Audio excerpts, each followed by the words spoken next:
the Father and Son. Praise Jah. So today we're going to be talking about the Scriptural Almanac for the year 6226 from creation, or 2026 AD. And if we have time, we'll talk a minute about the Scriptural Clock as well. These are the first two inside pages of the Almanac, and we're going to go through not every page at all, kind of talk about a few things and get into something else. Now, remember, the differences between calendars and almanacs is this. A calendar is a basic system to mark days, weeks, months, and months for organizing time. Brother Jabba, I want you to read on these things here. All right. An almanac is a yearly guide, book, or writing that includes a calendar but adds extensive information like astronomical data such as moon phases, tides, eclipses, weather forecasts, planting guides, holidays, and other facts, making it a detailed reference tool beyond just dates. Essentially, an almanac is a comprehensive guide for the year, using the calendar as its framework. So in other words, they go hand in hand. A calendar would stand by itself, right? And like how you see calendars always, and then you know about the Farmer's Almanac that has a little bit more detailed information in it.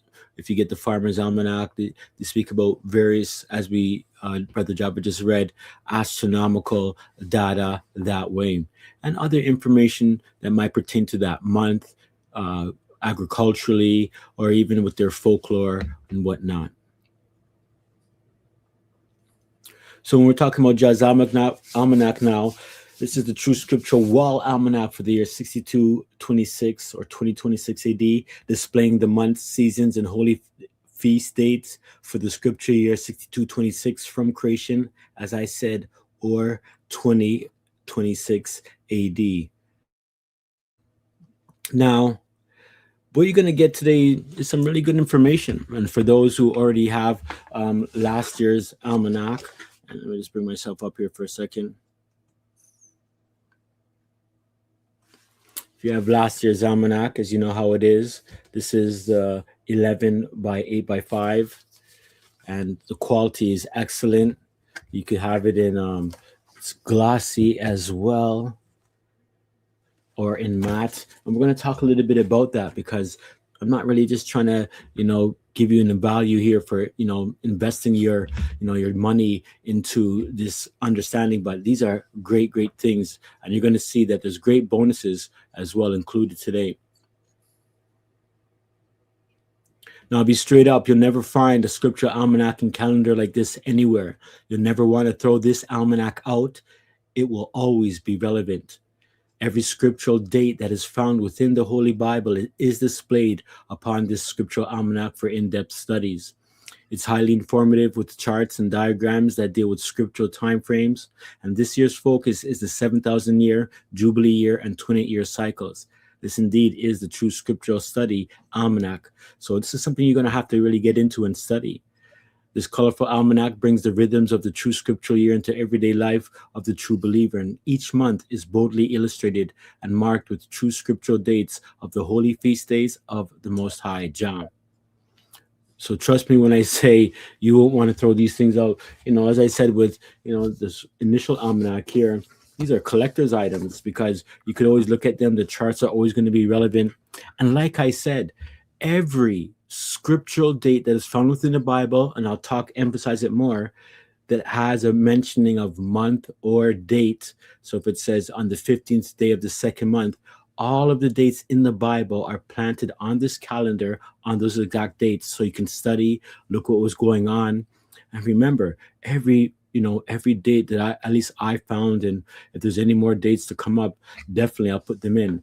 Now with this also, I won't get ahead of myself, but I just really want to, let you know, it's one of the, very unique things about this calendar, that it matches up all the scriptural dates.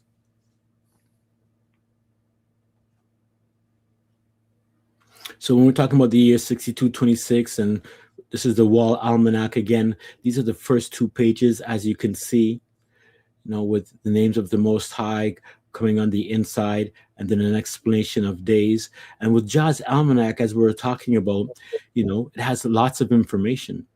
We have the desktop almanac as well. And also, for those who might not be able to purchase these almanacs, you can have a free download of the almanac for the year so that you too can keep the true festivals on the true scriptural dates accordingly.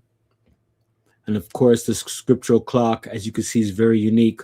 12 is at the bottom, 6 is at the top, giving you the true understanding of scriptural time as you go through, rather than with the Roman modern time that we have.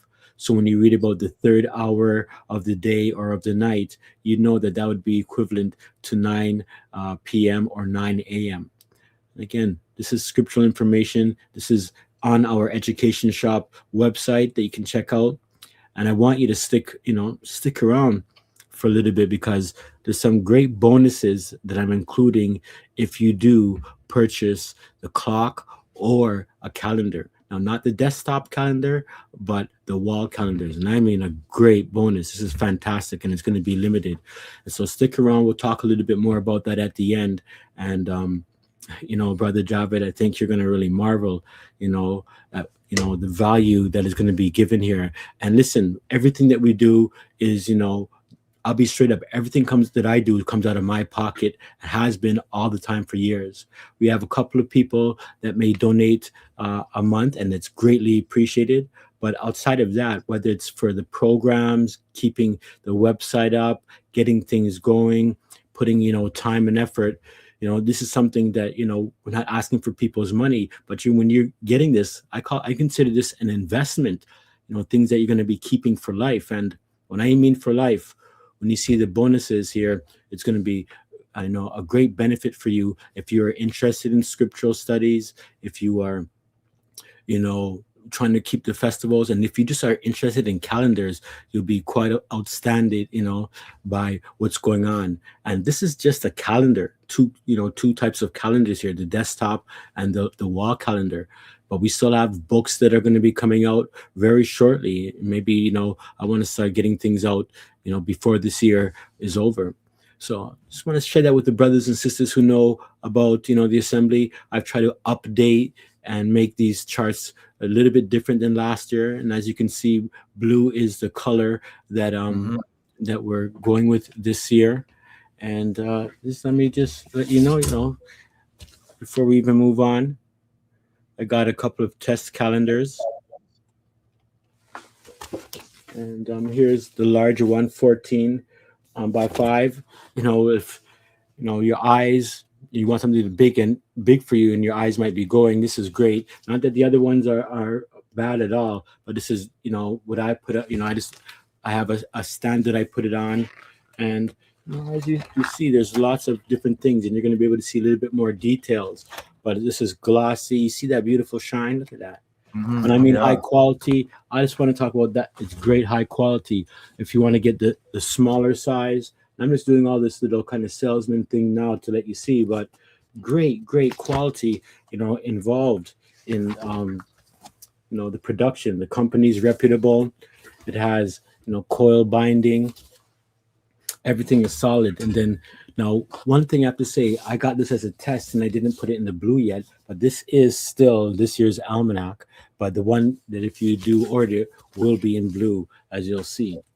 So, just kind of sharing this information that, we're not sitting down with, on our hands. And there's a lot of work, that, we put into this, Brother Javid and I've done extensive work to make sure charts and everything match up extensively, so that when people get these things, they're not going to always have to kind of update themselves. They'll be updated for the rest of your life, and your children and your grandchildren. And I'll show you what I'm talking about later on as we move through. If you do have any comments or questions or want to hail up, man, feel no way. This is that time.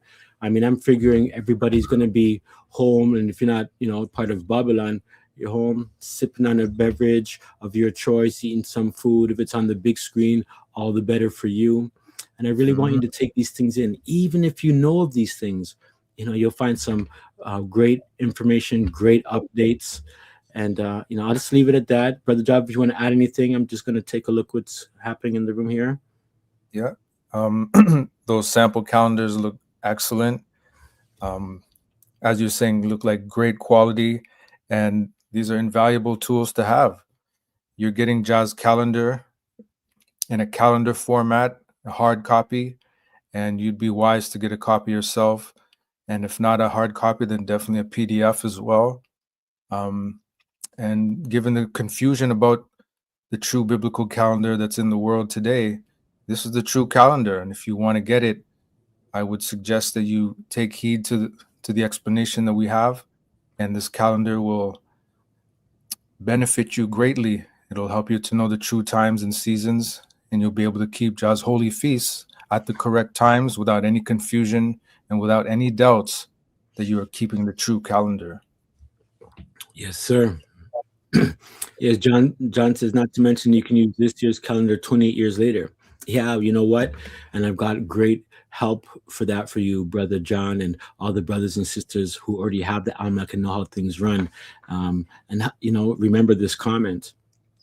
Brother Sean, just a heads up, I haven't received this year's almanac, but previous almanacs need to have a perforation at the top of the bottom of the almanac so you can hang it at this. Yeah, when we first, let me just bring myself up. When we first kind of started publishing before it was even able to be in a calendar form, it came, as printouts, PDF printouts, and we all just the brethren and sisters, and even offered it to the public, to print these things out. And the former, these ones here that we had done because it was PDF and we didn't have to, deal with almanac. These are like, look how thick this is. And this is for 1 year. And a lot of these have so many charts.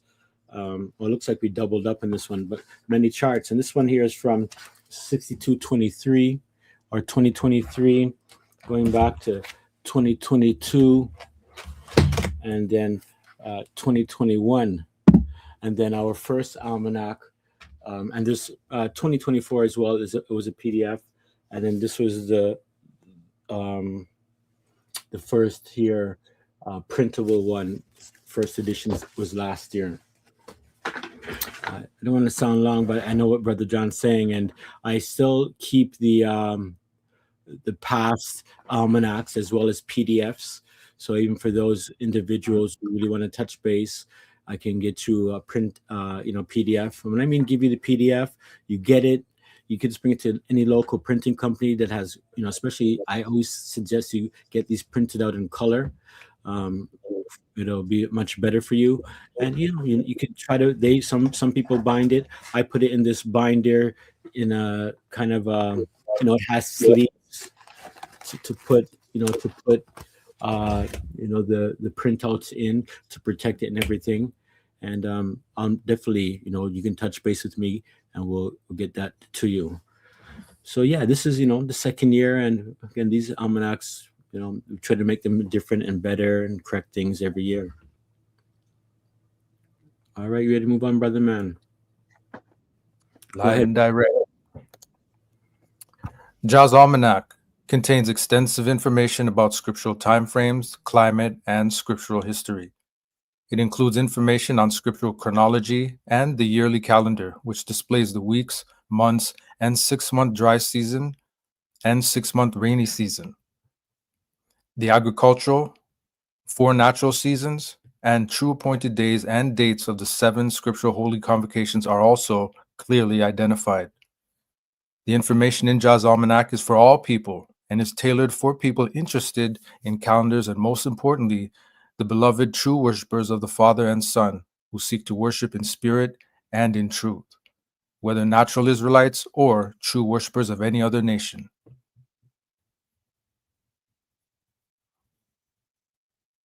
Mute, Sean. This is just a one-page calendar right here. Again, you see this regularly on our channel. And I mean, many of the things that, the charts that you see, we have, displayed on our live lessons weekly or our videos. Brother John says, yeah. John says this calendar is a game changer. You can't, you can't separate yourself from Babylon without it. That's right. It's definitely a game changer here. So again, this is designed for true believers to get your things right. Continuing, Brother Javed. Jah's Almanac is synchronized with the present Gregorian calendar for easy identification to assist you in the passage of time. It's anchored to faithful living and understanding of the true months, seasons, years, cycles of years, and holy feast days. The holy convocations are prophecies of the Messiah's salvation. The almanac is also color-coded for clarity and comprehension. Use it for your biblical studies or plan the seasons, track feast days, and keep a faithful household on the same page in the year. That's right. It's been very helpful to have these things, and especially for young assemblies who are starting in their home, because that's how things are going to start being a little bit more. Yes, we want to gather with as much as we can, and if you can gather with like-minded, worshiping in spirit and truth, then that's a great thing. But you'll find out that for a lot of the time here, just like how it was in the apostles' time, a lot of these things were home assemblies, right? And it's good that we have a window here to serve the Most High, that they're not on our back right now. As you know, many things can change very quickly. Our religious freedom and all of this and that, can come upon us. And that's, again, where people would have to, be inside. So again, these things are designed for, the remnant who are seeking to do these things in truth. That's right.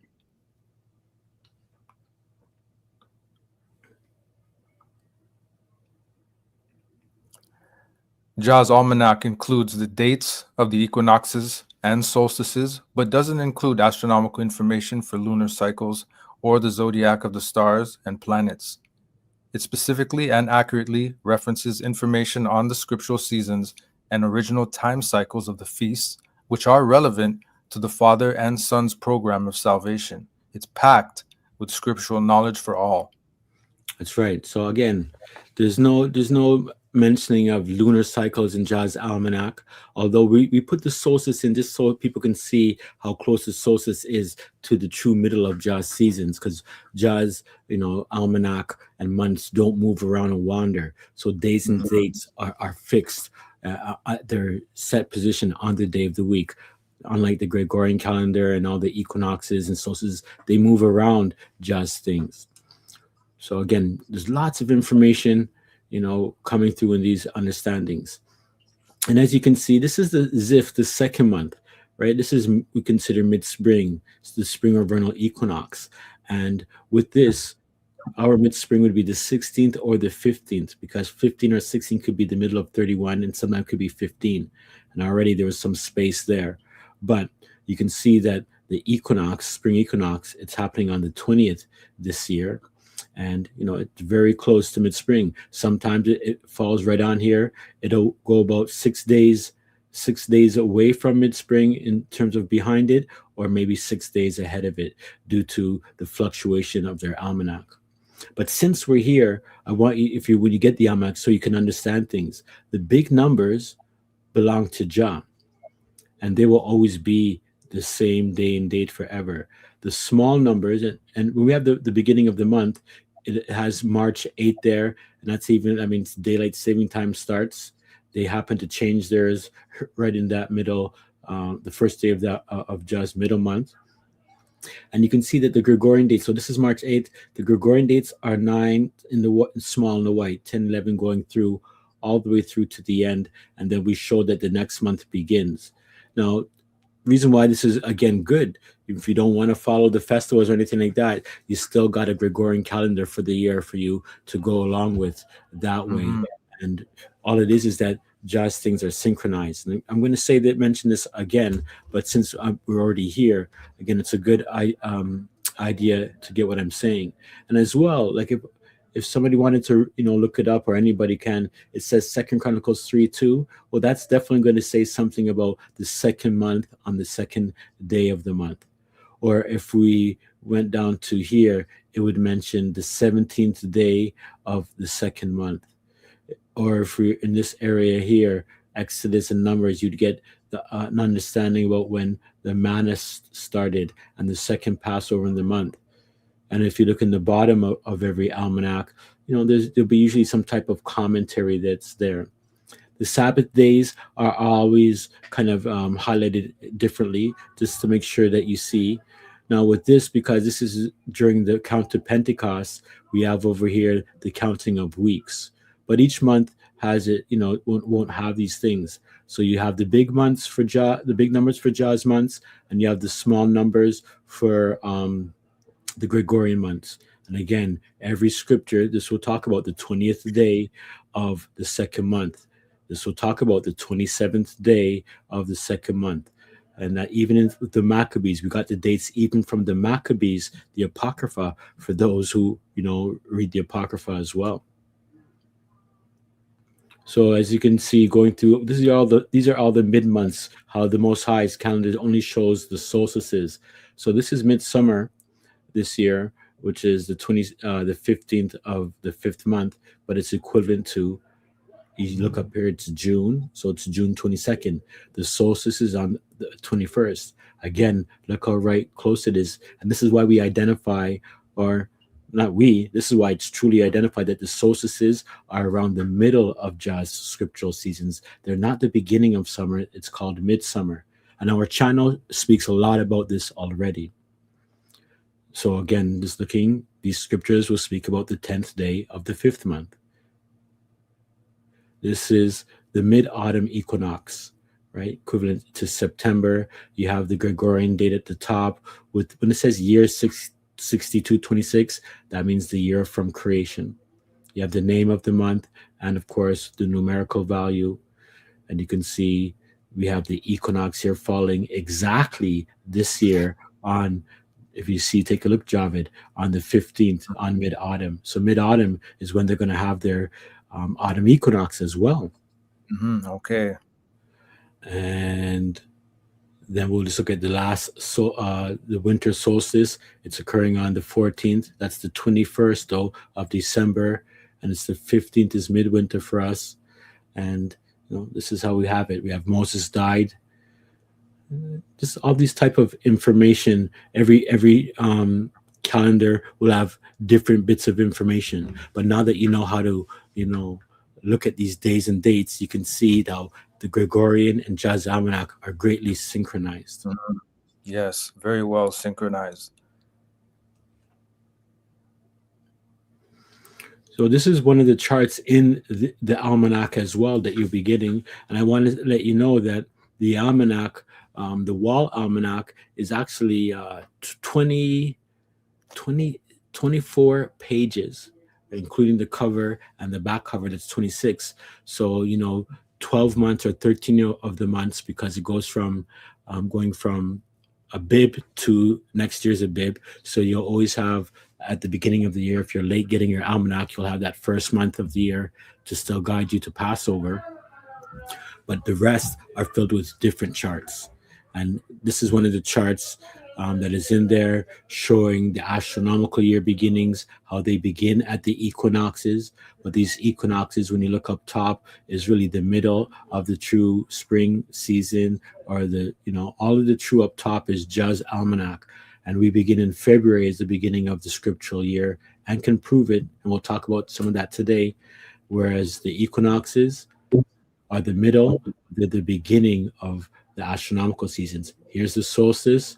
It's the middle of Jah's seasons. Here's the autumn equinox. It's the middle of Jah's season. Same thing with the winter solstice being the middle. You can see here. And this is the shift. And so basically, when it looks like it's a 1 month difference, it's actually about 40 days, how they do things, 40 to 45 days, because there's 90 days in a season, and half of 90 is 45.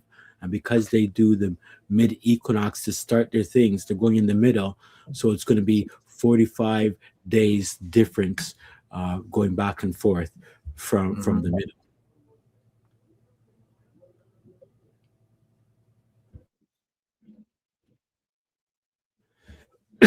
Excuse me.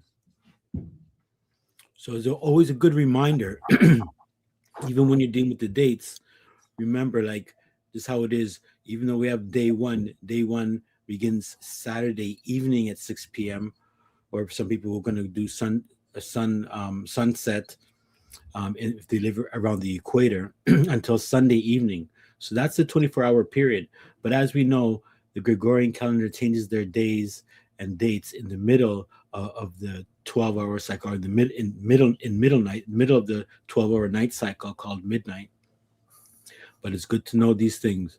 So when we talk about give you a date, if we say, hey, this is the day, just look, you have to remember it starts the evening before and it goes to the evening after. That's the correct way to observe God's scriptural days, when the sun is down or when it's evening. If it's not, sun's not set, we go with our 12-hour clock, 6 p.m. till 6 p.m. Daylight savings time, 7 till 7, and that's still according to the Holy Scriptures. So the reason why I'm saying that is what you're going to get in Jazz Almanac as well is all the dates for the 7 holy convocations, and this is one of the pages as well. So like the first day of the year for this year, Abib 1, and according to Jazz things, it always begins always and forever the first day, which you consider Sunday, but as I was just saying, it starts Saturday evening till Sunday evening. And this year, the beginning of the year is Saturday, February 7th at the evening or 6 p.m. until Sunday, February 8th from the evening. So you can't go wrong. There's no way to go wrong with all the festivals, whether it's the first day of Passover, telling you exactly. You start that Saturday evening, right? February 21st. Always know here, it's letting you know that all the festivals, how they're fixed and when they start. The waving of the sheaf is an observational day, meaning it's not a holy day, but it's a part of the 7-day festival of unleavened bread when you're counting to the Feast of Pentecost. And then see, we have all the festivals from Passover, first day of Passover, 7th day, Feast of Weeks, Feast of Trumpets, Day of Atonement, first day of Tabernacles, 8th day of Tabernacles. These are the 7 holy convocations of the year. And sometimes we can get the terms holy convocations and feasts a little bit mixed up. They are the same, but you'll see in the scriptures that the Most High wants the men to appear 3 times a year before him. So people kind of just focus on the feasts being Passover, first fruits or Pentecost, and Tabernacles. But when you look in the scriptures in Leviticus chapter 23, the first day of Passover is like a Sabbath.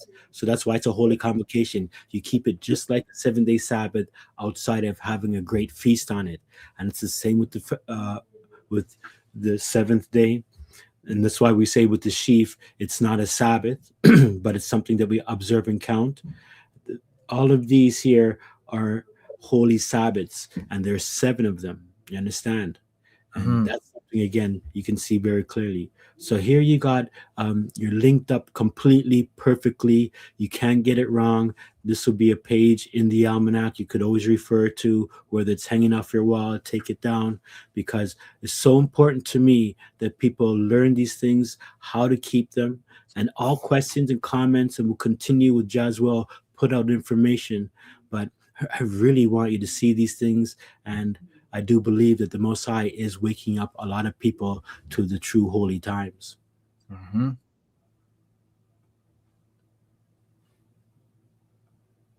Hey, Brother John, Shabbat Shalom. Not Shabbat, Shalom to you, Lion. Shalom. Yes, John. Brother John Dunn, bless up. John Dunn. Johnny. John says, the almanac has biblical checkpoints to keep you aligned. That's right. Brother Jabba, anything you want to continue, move on? I know I covering things, but well, I mean, I would urge our listeners and followers to maybe screenshot this, because that's an excellent chart to, one, make you aware that there are 7 holy convocations, and now you have the exact dates of these holy convocations on Jah's calendar, and then you have the equivalent Gregorian dates on the Gregorian calendar. So there's no way you can mess up these time frames, and you have them for yourself. That's right. All right, let's continue, move on. All right, so I want to introduce you to the the shop that I'm selling these things for your great investment, giving you more than value for your money completely. Education.com if you want to check it out. All of the links to anything are in the description below. So feel free to just look in the description and you'll have all the links to everything we're talking about today. And this is where you can find the almanac, the clock, and the desktop almanac.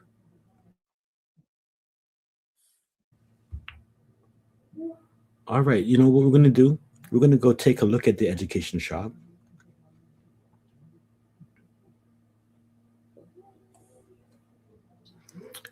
Okay. Can you see that okay there, Brother Javid? Yeah, I can see it nice and clear. All right, so here we are at the education shop. Just kind of go with me for a second.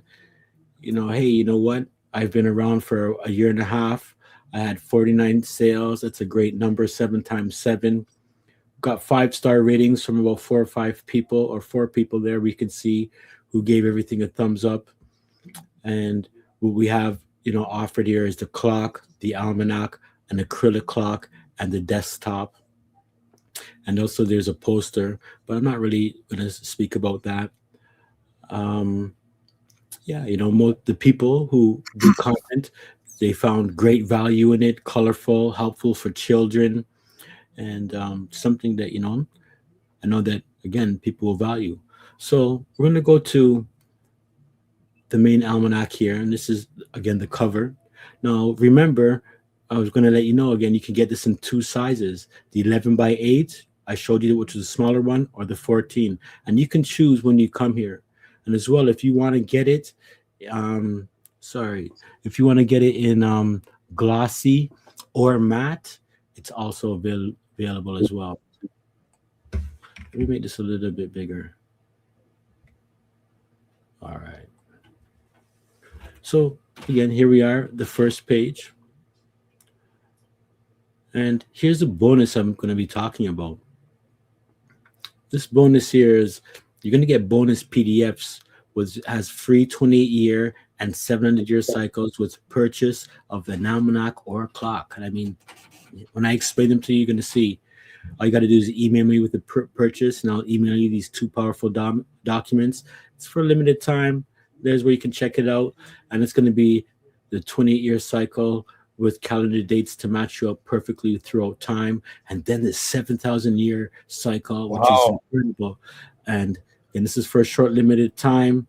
For this year, you're getting 2. And what I will be doing is I will be again emailing you these documents. You can print them out. These are kind of not too bad to print out on black and white, but I still encourage color because I like to color code things. And Wow.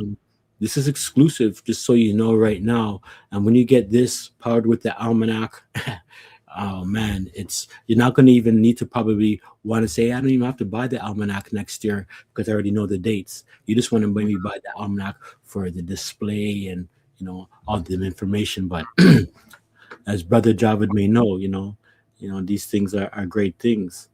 And Yeah. and Excellent bonus. Excellent bonus. that's right. And what you see up top here in the top right hand corner is dates for this. I'm going to talk about it a little bit more, but dates. So right here it says the first year of Jah's 28-year cycle, right? And this is for the year 6217 or 2017. Well, as you can see, there's 6217 right there, but it's also the first year for all of these other calendar dates as well. And we'll talk about that. That's why when you only get this, when you get the 128-year cycle, you're good for the future because none of us will live that long. And the 7,000-year cycle will help you find time in the past. Wow. Mm.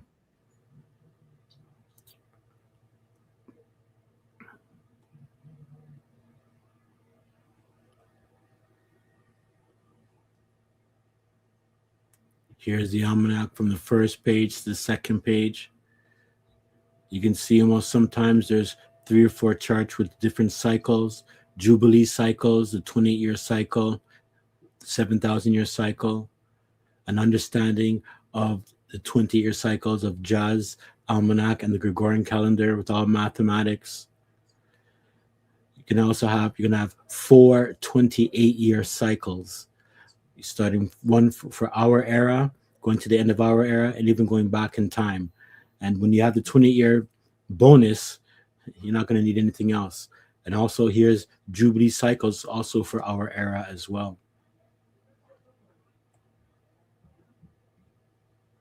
And I'm just going to not talk about anything, just give you a look what's available. The value, I believe, is great, not just because it's from us, but for any true believer. The rest of the months, going all the way through.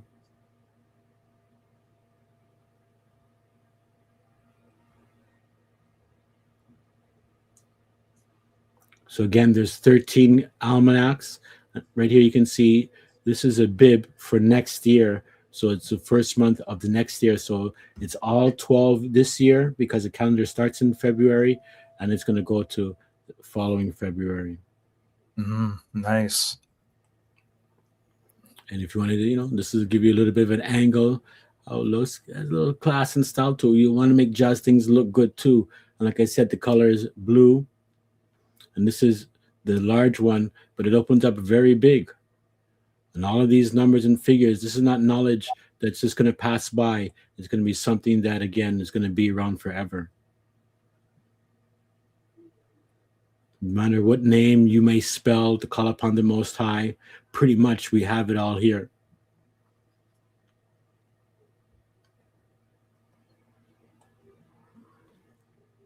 And also the present 7,000-year cycle. This chart talking about 28-year cycles, very detailed through time. Again, this is the yearly almanac. You can see how detailed it is. Look up at the top left, spring, latter rains, going to February, Passover, going all the way through, color-coded for the seasons, numerical there. If you don't want to use the names of the scriptures, then you got your numerical value, everything, all the festivals. This is without the Gregorian calendar. This is strictly on Jazz Almanac, just so you can see the perfection of it. And again, we're down here at right now. You can't see it, but we're on the 17th. Right here, it is right there. Yeah, there it is. So that's where we are right now this year. And this is the first month of Abib. Very busy month. Again, the scriptures, things about the burial of the Messiah, him being in the tomb, all your festival, all these verses here talk about the first day of the year, the first day of Abib, the latter rains. You have your creation days of the weekly cycle. You have your Leviticus 23 festivals, mentioning of dates and days in Ezra. And like I said, the burial of the Messiah, the Passover festival laid out very clearly, when to keep with the Gregorian dates, remember? The sheaf, the beginning of the 50-day count, when the Messiah was first seen. Lots going on. Wow. It's loaded with scriptural information. That's right. And also a chart that you'll never forget too is the Holy Convocations of Salvation, how the spring feasts represent the first coming and the fall feast represent his second coming. You got the first day of Passover representing his sacrifice and death. You have the seventh day of Passover dealing with his resurrection, purification, ascension, and first appearance. The sheaf is with this. The Feast of Weeks called Pentecost, first fruits or Shabuat, that represents his birth, his baptism, and the giving of the Holy Spirit to the apostles. So that's the first coming up top. And then at the bottom, we have the Day of Trumpets, the first day of the 7th month, signifying his second coming with the 7 trumpets of Revelation. The Day of Atonement represents his arrival on earth in clouds and the first resurrection being at 1. The first day of Tabernacles represents the 1,000-year reign on earth with the Messiah. And the 8th day of Tabernacles represents the creation of the new heavens and earth, also including judgment, the final judgment as well. So, that's a little bit of the information, as you can see on the almanac, and feel no way to get it. Canadian, it's $24.99, and you have to pay for, of course, the delivery, whatever they different charge you. It's actually in states, this company that ships out. I couldn't get a Canadian company to make the calendars. I mean, they might be out there, but it was too hard for me to find. And so I know that when you do conversion rates in US, that $24.99 will be a little bit, obviously look a little bit cheaper, and the delivery will be a little bit cheaper. I can't do nothing about the delivery charges. And for questions I've gotten in the past, even if you order 2 or 3 calendars, they just the way how these set up, you have to pay like the delivery for every one. It's not like you can buy a package of 3 and get 1 delivery. So I'm just letting you know that right now. But otherwise, everything comes, in great quality. I want to show you again. It's wrapped when it comes in cardboard.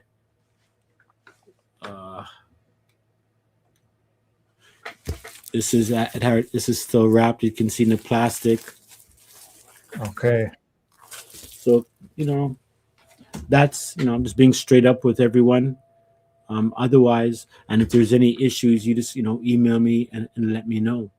And like I said, bonuses come. Great bonus coming up when we talk about these things. Anything you want to add here, Brother Javed? I mean, this is a good way to view the education shop online and show the brethren and sistren what they're looking at and how they can order a calendar for themselves. That's right. And since we're here, let me just deal with the desktop calendar, which is a little bit cheaper, but here it is. And you can see nice in the blue. Again, now this almanac is a 12-page almanac, so it's just dealing from Abib to Adar, and the information, extra information is usually found on the sides of the almanac, on the right or left. And I'll quickly go through this. This is it. Was it in white? The one that I have as well right now.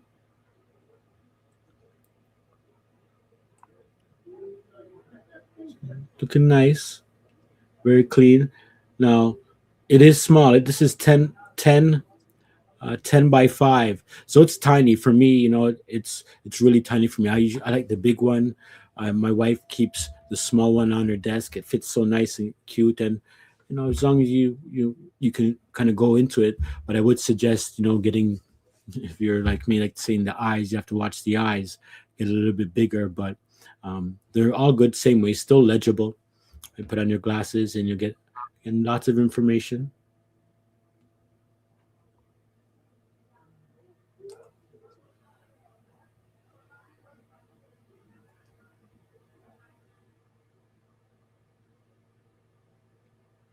So you can still see things as you can, taking a look here, right?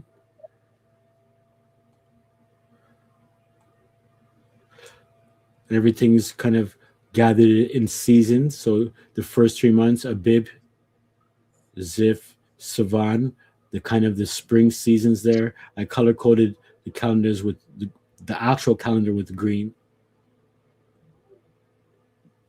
And then we have the summer seasons in red. Again, information on the side for you to read. You're still getting this climate of Israel, a great chart. The birth of the conception of the Messiah.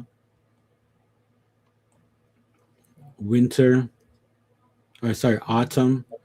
This is the 7th month with all the festivals. You can see it's in yellow. You can't go wrong.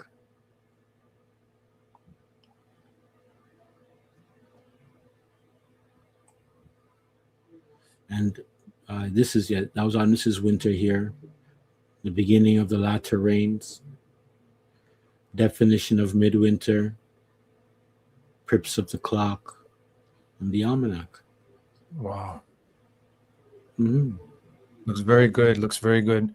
And I would suggest getting the desktop calendar if you're a person who happens to be at your desk for long hours of the day. Mm-hmm. It's a perfect reference to view Jah's calendar at a quick glance when you're at your desk. But right. If you get multiple calendars, do it, because Some people like the wall calendar, and those are excellent too. But you'll find a use for whichever one that you choose to order. Yes, sir. Exactly. All right.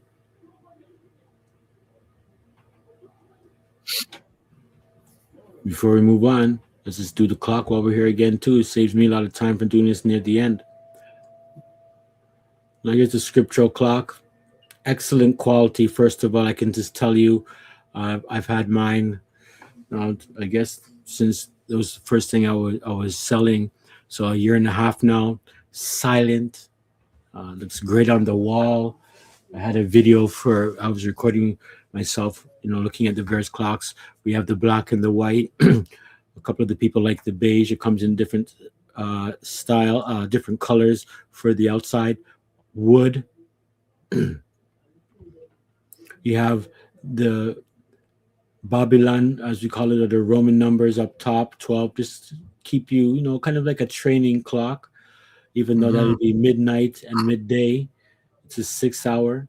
We got the watches. You got the first watch, the second watch, the third watch, the fourth watch. Each watch is 3 hours long. So from 1 to 3, the third hour. The third hour would be equivalent to 9, either AM or PM, right? That's with the outside black. Again, you get the clock, you get the bonus, you get a 28-year cycle, same way. A 28-year cycle and the 7,000-year cycle. That's how we're dropping it, man. Mhm. Now, the difference about this one is you can see the clock hands are white. So you can choose also what you want. You can choose the hand color. Now we have the white outside with the black hands. Again, this is according to scriptural time. So when you read the Bible and it says in the third hour, in the 6th hour, in the 9th hour, or it was the third watch, you know which time periods to go with. And evenings and mornings, 24-hour days, begin in the evening. So that's why a day ends. That would be the 12th hour. And the first, 7 a.m. or 7 p.m. is the beginning of a new 12-hour cycle, whether it's day or night. That's with the white hands. The beige with the black. I like the beige too. Yeah, all of them look good. And then you got the beige with the white. Now, personally, for me, the white, I like the black because I can't find the white on the white background. If it was a different background color, I would choose the white, but some people might like that blend.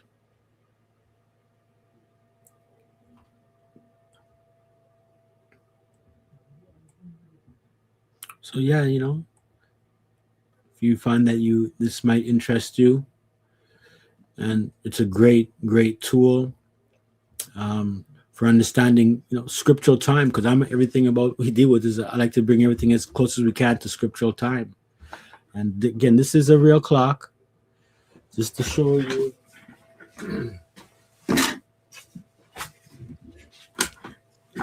Here we have it.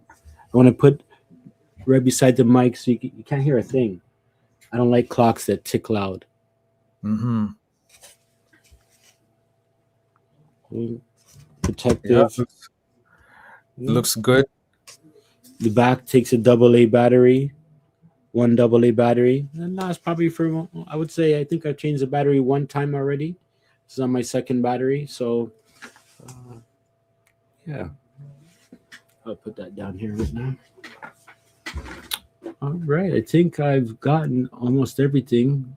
Hey, let's do the might as well again. The acrylic clock. This is a little bit smaller, but it's made of acrylic glass. That glass acrylic, stylish. It is much smaller, and it's more expensive for some reason. I think it's just the material that they're using with it, but it's clean though, very clean. It's thin. It's smaller than the other clock, and it only comes in one style. All right. And if you do decide to get a chart, these are just charts. I have one hanging on my wall. You might see it in the background behind me. It's of Creation Week. 7 days of creation, how we understand things, and a map of a little bit more accurate than the world is. So having east at the top and west at the bottom, north and south at the sides. This is according to the Holy Scriptures as well. And I don't really push this too much because I know there's some more maps that I'm working on, but these are still good. And it's just something, again, that once you have it, you're always going to have it, right? Mm-hmm. You're always going to want to be able to teach about creation. All of us, should know, basic things like that. What the Most High made on every day of creation. It's only 7 things that you kind of really have to remember, and Sabbath is pretty easy. Knowing the 12 apostles. If you get good, you can get into the 12 disciples. Learning about the books in order from Genesis to Revelation, and getting a sense so that when you're reading, if you have the book, you can navigate. Because if you're just used to reading it online, the scriptures, might not be, not be able to navigate so quick. And I always think that memorizing these things are good. So a lot of these tools are just for these purposes. All right. Nice. Let's get back to where we were before. Oh, there we are. Any questions about anything so far? I'm just going to take a look at it. I'm not going at a fast pace, so I hope everybody's cool with this relaxing. I might have to edit this out later. Not in terms of edit it out. I want to make it shorter and take out all the long talking. Yes, praise God for revealing His come to us. Can you imagine how lost we'd be without it? Celebrating the festivals on the same days the heathen do. Yeah, everybody's trying to keep the wrong things at this time. Yeah. Hey, don't worry about that. Hey, Shabbat Shalom. I didn't even shout everybody. Shabbat Shalom to all the family who have joined in. Maybe Auntie Elma's listening in. Greg, Mama Greg, John, Faya, Sky, Zariah, maybe the Monroe family. I think it's about 8-9 people around. So, and Sister Carice too. Bless up to you too, Sister Carice. Yes. Shalom to everyone listening in. Looks nicer with jazz clock above it. Yeah, man. Yeah. Yeah, that's right. Yeah, completely silent. Yes. All right.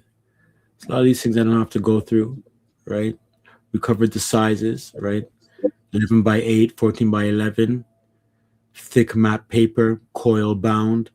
You got your center hole for hanging it up. You get matte or glossy. You can use this almanac for your biblical studies, plan the seasons, track feast days. Again, keep a faithful community and household on the same page. So you can see a little bit of the difference here, the 14 by 11, a little bit wider.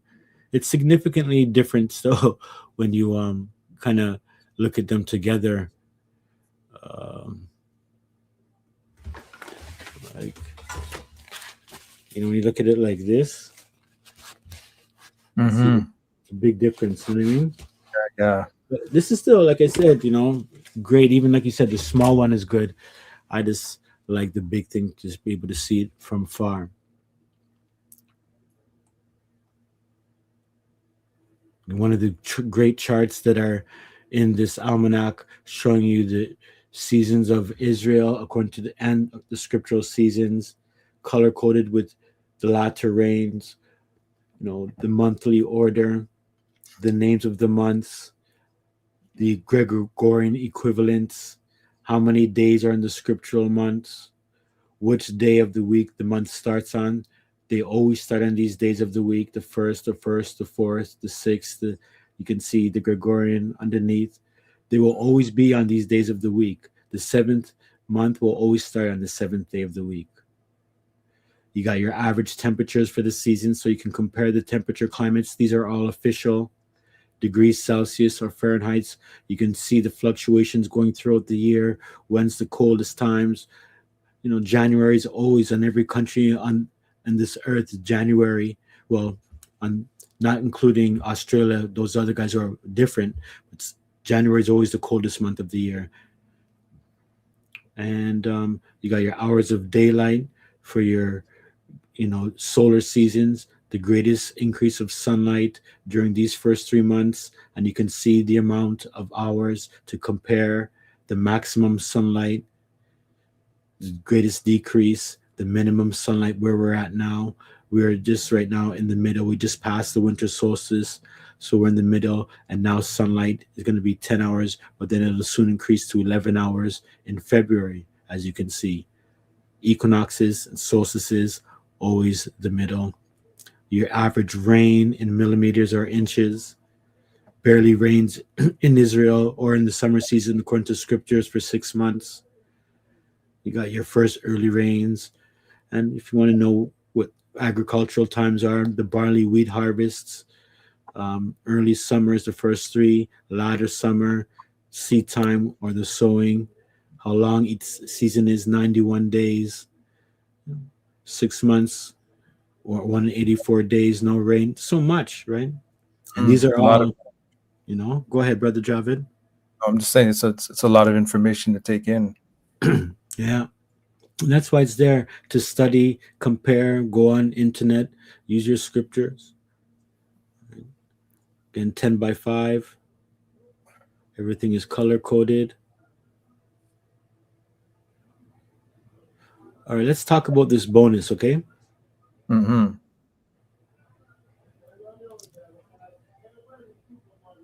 So again, for this limited time, sounds weird. I feel like those sales guys, for a limited time only, but for true for a while, because these two documents are part of the Revelation of Jah's Almanac book as well. But I do want to be able to give, like say, great value for people. The first document of the 20-year cycle is 28 pages. And so when you print it out, if you want to do back and front, it'll be 14 pages. The 7,000-year cycle, you see at the bottom, that's 21 pages. And they go hand in hand. You'll be able to find out wherever you are, anywhere you are, from the beginning of creation until, the end of the 7,000-year cycle into the future, and before the Messiah comes as well. So quickly knowing that there's a 7,000-year cycle that we deal with. It starts from 1 to 7,000. We count time moving this way, going all the way through.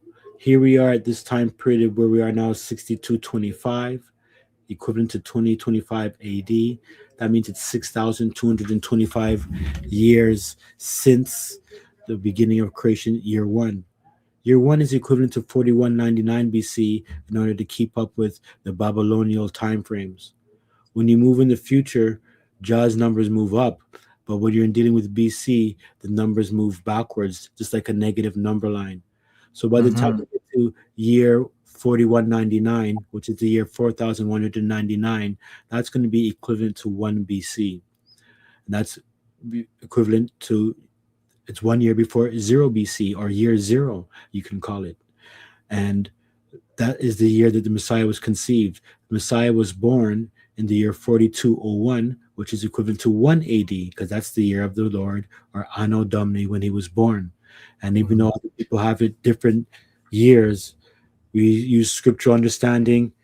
AD 1 is going to be the Messiah's birth, as we understand it, calculating the 700-year cycles, the 28-year cycles, and prophetical time frames, utilizing everything, whether it's the Gregorian calendar or not. Jah's Almanac lets you know what's going on. So remember these dates: 4201 equal 1 AD, right at that beginning right there. That's when, if we go back in time, 1 AD, we're in the year 2025. So it's 2025 years. You see the same thing here on a chart form. Each day is 1,000 years, 7,000-year cycle, just like a weekly cycle. There's also an understanding of sevens greatly. And when you work them out, it's not like you see the year 700 cycles, but when you start working things out in time, because all these things are worked within 7,000, there's 700-year cycles. And there's 10 of them here. 1, 2, 3, 4, 5, 6, 7, 8, 9, 10.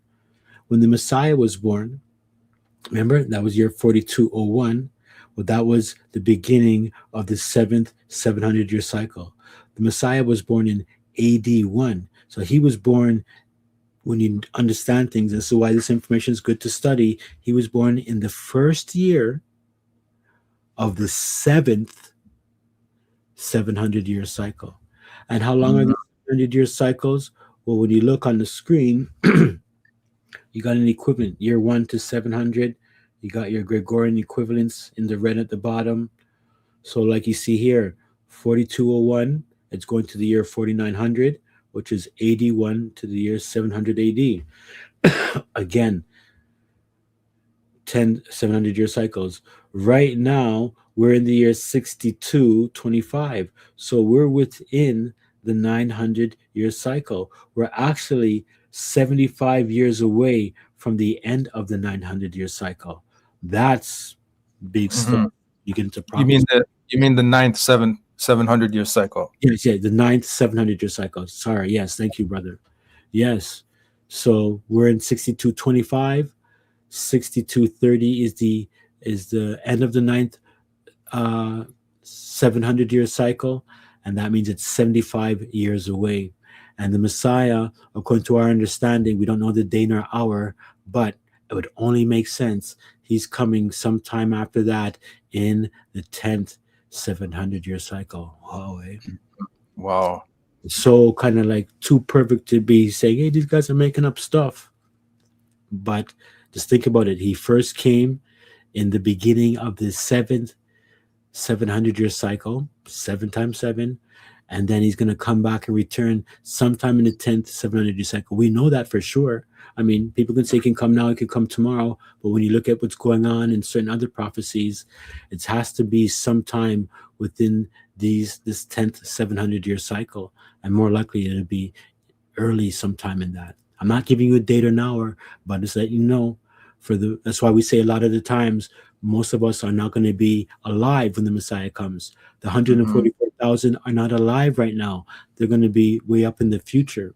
So it might hurt some people's, hopes because you want to see certain things go on, but it's better to be wise. And if the Messiah does come before that, there's no problem. We're still preparing and doing what's right. We're not saying do what you want, because remember, when you die, the world is over for you. That's like the Messiah coming in your lifetime. Because when you die, the next time you wake up in the resurrection, you're going to see the Messiah for either good or bad. So it's like the Messiah comes in your lifetime. Don't worry about when prophecy is going to come. Worry about going to the grave in faith and in hope, as clean as you can in love and faith, not relying on your own righteousness, but the faith of the Messiah, but always being obedient, so that when time comes for the Messiah to call you, he calls you in that great hope and in a state of mind and life where you're on that path rather than slipping and getting caught up in the world. That's the most important thing about the end of the world, is that when everyone dies individually, that's the end of the world for them. Mhm. It's That's true. right. So remember that even though the world is still going on for other people who are alive, the people who passed away, it's done. So good to know prophecy and time frames, but it's good to be wise as we're walking through. That's right. Well said. Now, underneath, we can have 70-year cycles as well, and there's 10 of these. But what's important to know is the 28-year cycle, which I'm going to be speaking about soon. There's 25 28-year cycles within a 700-year cycle. Within a 7,000-year cycle, there's exactly 250. When the Messiah came on the scene, he came at the beginning of the 151st. So 150th cycle ended. That next year, which was 151, going into this period here, was the Mhm. beginning of the 151st 28-year cycle. Right now, I think we're at the I have to check again. We're at maybe the 223rd 28-year cycle, around there. I think, yeah, that's around there. Yeah, in this, we're in this section right here. Yeah, so 223 20-year cycles. So we're around here. Heavy stuff, man. Praise Jah and Jehoshua for knowledge, wisdom, and understanding, and mercy and long suffering to help us, overcome our evil nature, because that's the greatest thing about the Most High is His mercy on us. We're such sinners. Praise Jah. Brother John says, hey, hi to all from the east coast of Australia. Wow. Wow, Australia. Shalom. Shalom, whoever you are. Bless up. We'll call you Can Catch Me. Hey, Can Catch. Bless up. Catch me.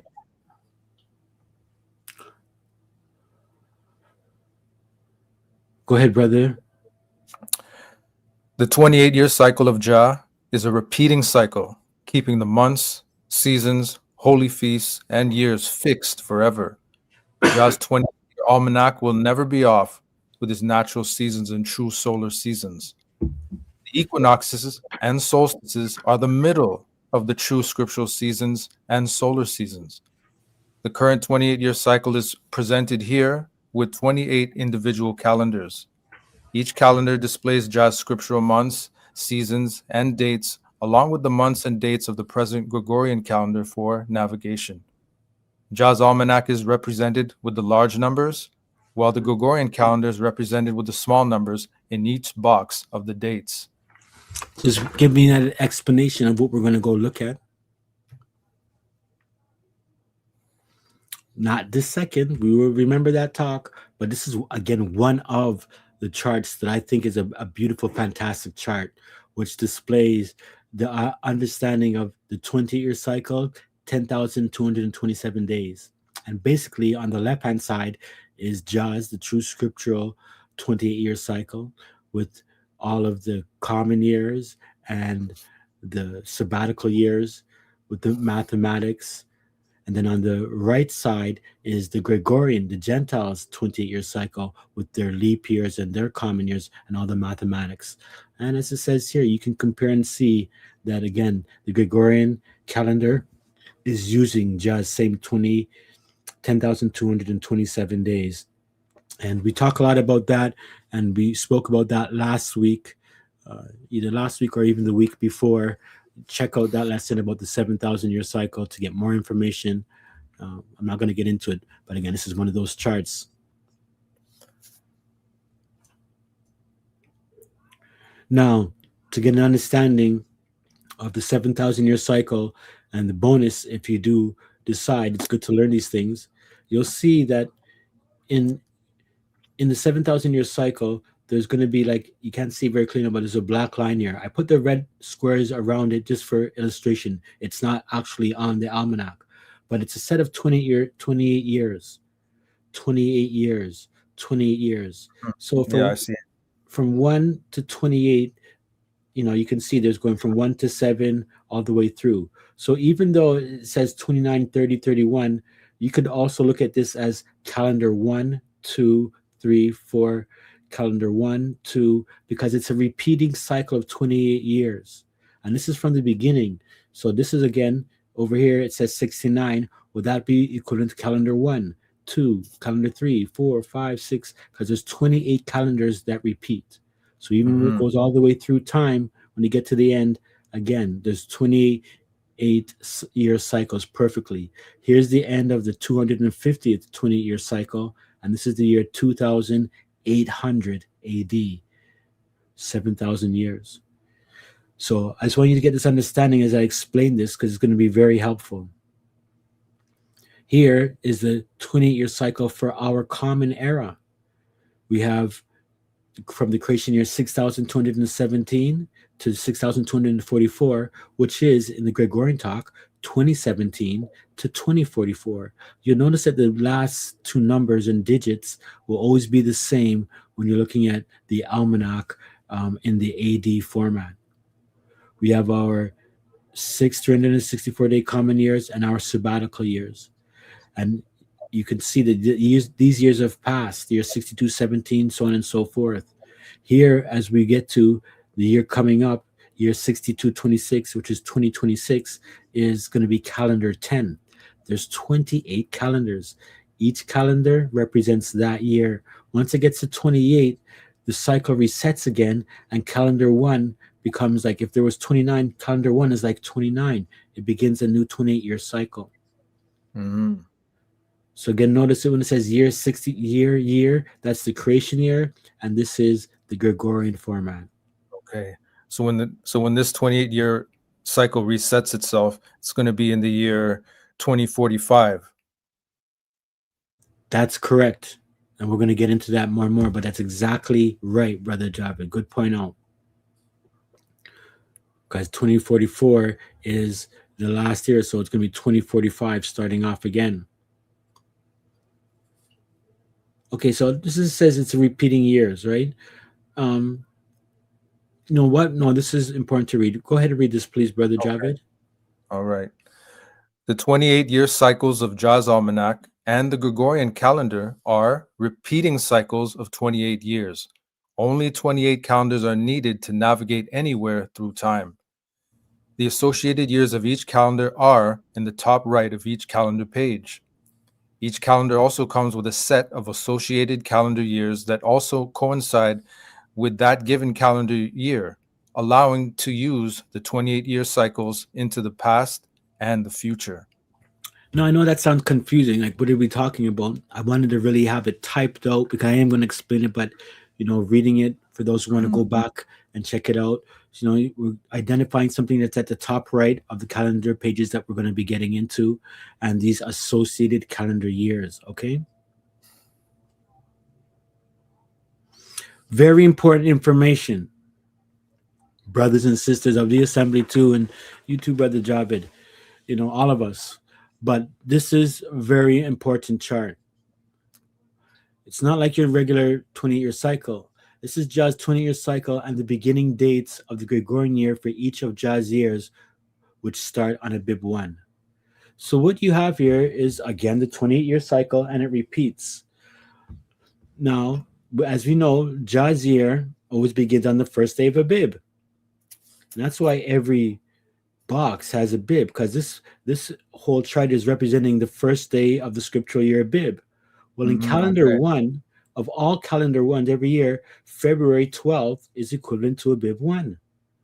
On calendar 2, notice the dissension, February 11th. Calendar 3, February 10th. Now, calendar 4 is a leap year, right? And so that begins on February 9th. Now, because that's a leap year, we still got 12, 11, 10, 9. 2 days are going to be skipped. So calendar 5 is going to February 7th. You can see February 8th is not there because it's a leap year, taking out that extra day because there's 366 days. So on this chart here, you have the white, and then the leap year is represented in the blue. And so again, in calendar 6, February 6th will be the beginning of that year. Calendar 7, February 5th. And as we go through, again, you got some leap years. February 11th will be Abib 1. So Abib 1 will always be on the first day of the week. And it'll always be called Abib 1. But the Gregorian dates over the year, because they have 365 days, and that's what makes it off by 1 day every year. And this is why when your birthday, when you were born on Thursday, April 9th. The next year is Thursday, that Thursday, April 9th, is on a Friday. It's not a Thursday. It's April 9th now becomes on a Friday. You understand? Because it's 1 day moving over. And then the next year, April 9th will be on a Saturday. If it's a leap year, it skips and it'll go to the Monday. So in this chart, what it's letting you know, and if you have David Ray's almanac, he has a little chart, but with these numbers. And as we go through, again, you can see all the leap years. This is the Gregorian calendar moving through with Jah's almanac. So every fourth year is a leap year. How many leap years are there? Going to be 7. 1, 2, 3, 4, 5, 6, 7.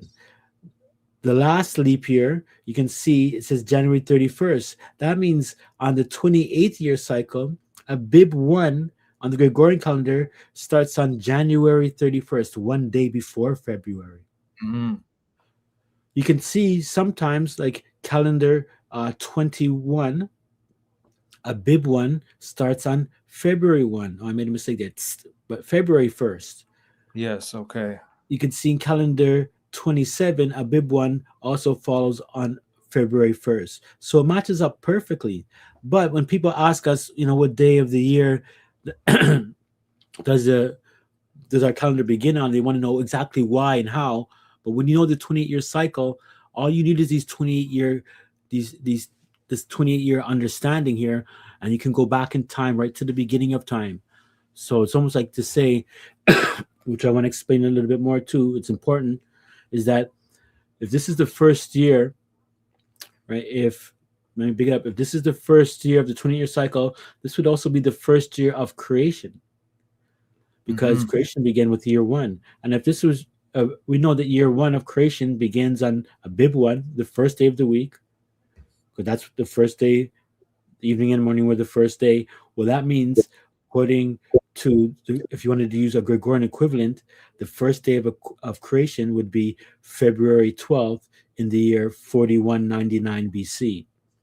So when somebody wants to ask, like, yes, it is. It's perfect, because the Gregorian calendar is a 20-year cycle that perfectly matches up. And when you know when when they begin their 28-year cycle. I can't talk a lot about this today, but they begin their 28-year cycle in the end of Jah's 28-year cycle. And David, I'd like to talk about that all the time. They flip it around because they got Mm-hmm. to keep it close. They can't just begin their 28-year cycle in the 11th year. It has to be in the 28th year in order to make the equinoxes and all of this look plausible. And this is why, Okay. people don't really notice the season changes. But when you start knowing when the seasons change, it stands out differently. So, yeah, Brother Job, what do you think about this? No, this is good information to know. And as I move on, you're gonna see exactly what I'm talking about. So remember, February, these are all the days that a Bib one occurs on. It's gonna get easier. So this is what you just saw. This is why we're able to make a chart like this. Now, a chart like this is it's a 28-year cycle. Look from here, going one all the way down to the side to 28. It's dealing with the first day of the year, which is the first day of the week, Sunday. This is Jah's year and the Gregorian year. And you'll notice it says Abib 1 is equivalent to February 1, right? And by looking at that, also in this time of year, 6217 is also year one as well. But look, Abib 1 is equivalent to February 12th, my bad. And if you go over to what we just talked about, there it is. Abib 1 is equivalent to February 12th. Let's, look at the seventh year of the 28-year cycle. Abib 1 is equivalent to February 5th, and that's a minor sabbatical year. And that last one that we had, minor sabbatical year, was in the year 2023 of our era. And we can see that if we go to the seventh calendar, it's right here. It's equivalent to February. Abib 1 starts on February 5th. And this is how we can know exactly where we are. You can choose any time you want. If you want to go into, let's say go into the future, the year 2030, right here, Abib 1, February 3rd. It's a minor sabbatical year, 6230, 2030. We go to calendar 14, right here. There it is. Again, it starts on February 3rd. It starts on February 3rd. This might seem like nothing, but this is a perfection of a demonstration how we could always know where we are in time, because Jah's 20-year cycle doesn't move, and the Gregorian 20-year cycle has to use Jah's 28-year cycle. Even if they try to switch days here and there, they're still going to be in sync, and you get this perfect understanding. So it's like we can tell you right into the future, the year 2044, which is way up in the future. The first month of Bib starts, as we talked about, January 31st. And where's that? It's the 20th year cycle right here. So Bib Mm-hmm. 1 would be January 31st. Does it make sense, Brother Javed? Yes, no, it definitely makes sense. Looking at this chart, you'll always be able to find out when Abib 1 is in compared to the Gregorian calendar dates. And so you'll never be lost in time once you understand this concept and idea of Jah's 28-year cycle. All right. Now I'll say this. I have to is that this these couple of these charts are not in the almanac as you see which ones are in there, but the 20-year cycle is still in there. But we got a couple more things to move on to, Brother Javid. So this is the 20-year cycle that I say. This is the top 3 months because I didn't want to fit the whole month. I wanted to share what's going on. Pay attention for this understanding. Now look where the arrows are first. Let's focus. Let's first focus on this is the first year of Jah's 20-year cycle, right? This is also the almanac for the year 6217 or 2017 AD, 2017. It's a common year of 364 days. That's always going to be at the top of every page, a description of where you are. What I want you to focus on, not these, don't worry about these two boxes, we'll explain them after. Know that, you got your season spring. It's giving you the first month, telling you what month it is in Jah's almanac in terms of creation years. Again, just identifying the month.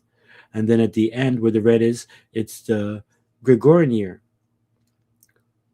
Then we got simple Abib, is equivalent to February, Zif equivalent to March, Savan. So this is Jah's actual almanac. And then up top here, we have just Sunday, Monday, Tuesday, Wednesday, also the first day, second day. Again, a combination of the Gregorian calendar and Jah's almanac. The small numbers are the Gregorian calendar. So if you were to look at this, you're going to say, like, what is this 12? Well, we know it's February the 12th. And that would be equivalent to, remember we talked about it, Abib 1, because this is the first year of Jah's almanac. The first year will always begin on February the 12th. This is Abib 1. So here we have Abib 1, 12, February 12th, February 13th, going on. And then also, when you're reading the almanac, you can know, I can't write March or anything in there, going to be mess up things, but now you have the first of the third month. Why? That's the first of March, because February, as you know in the world, is the second month. So we know this right beside it is February 28th, and the day after that is the first day of March, the third month. The same thing over here, the first day of the fourth month, which is April. So that's April 2nd, 3rd, 4th going through, but you can see where, the month can change. It's not perfect. Again, the first day of the fifth month right here, which is May, and May would be going down.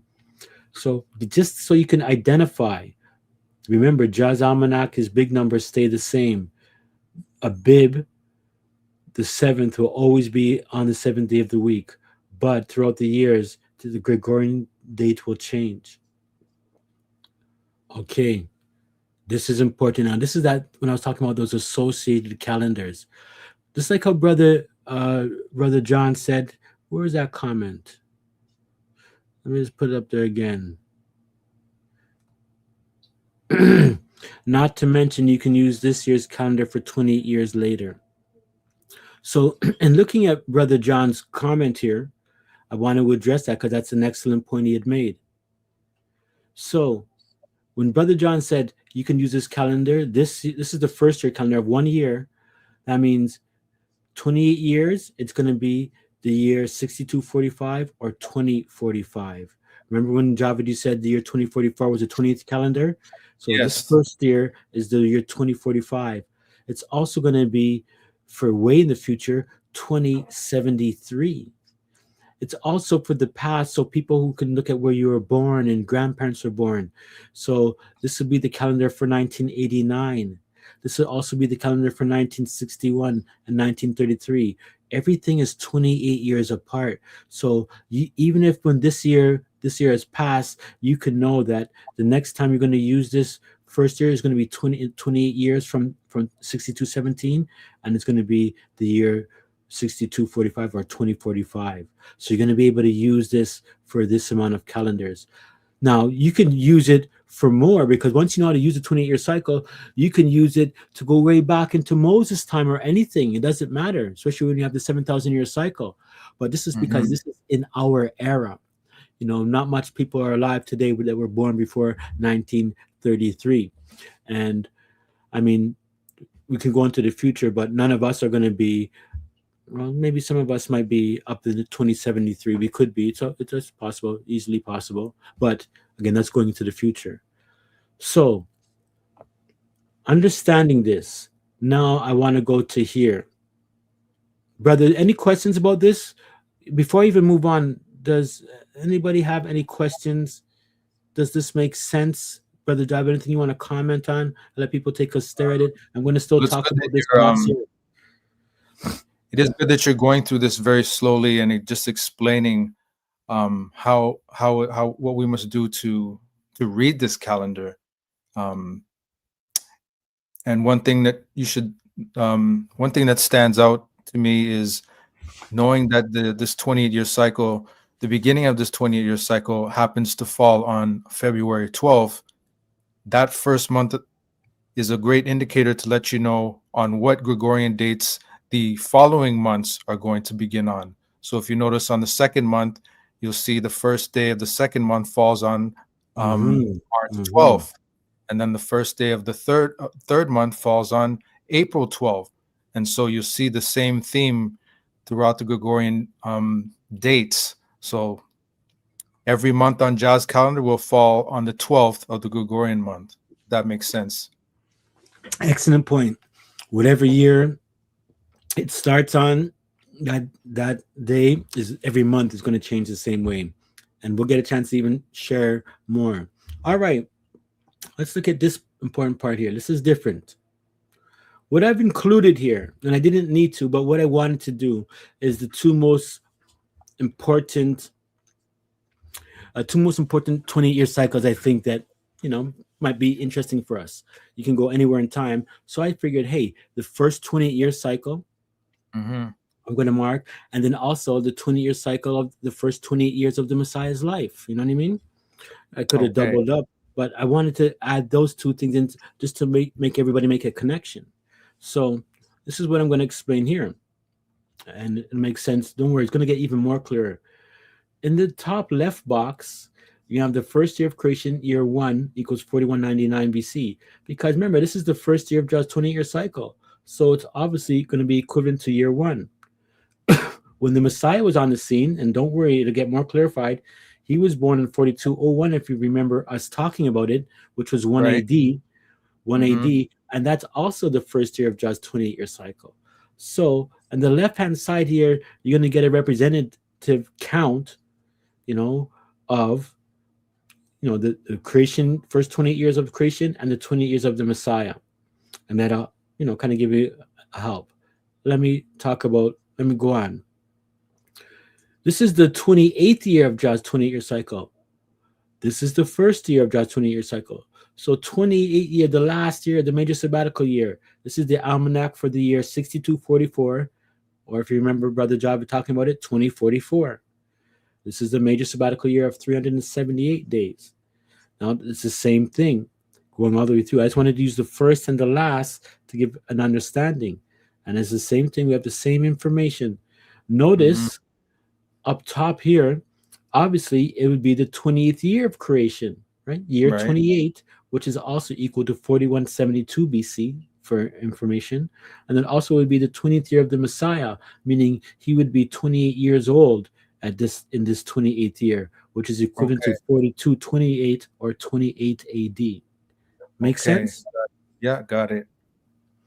And so this calendar is for the year 6224, as you can see here, but it also can be used for 2016, right?